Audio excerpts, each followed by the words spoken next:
Alright, so you're editing in Premiere Pro and for whatever reason your shot looks flipped upside down like this one.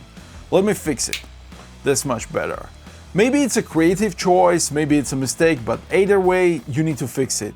So let's jump into Premiere Pro and let's flip things around. So when you set Premiere and to flip this clip, go to the effects and search for the flip. And in here you can see horizontal flip, which will flip it horizontally, and there's vertical flip, which will flip it upside down. And basically you can use this as a combination, for example, like this and like this.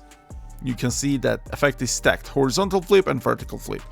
But if you want to animate this thing, you should search for the basic 3D. There it is. Drag it to the clip itself, and you can see we have two parameters in here, swivel and tilt. Basically, it will rotate the clip horizontally and vertically.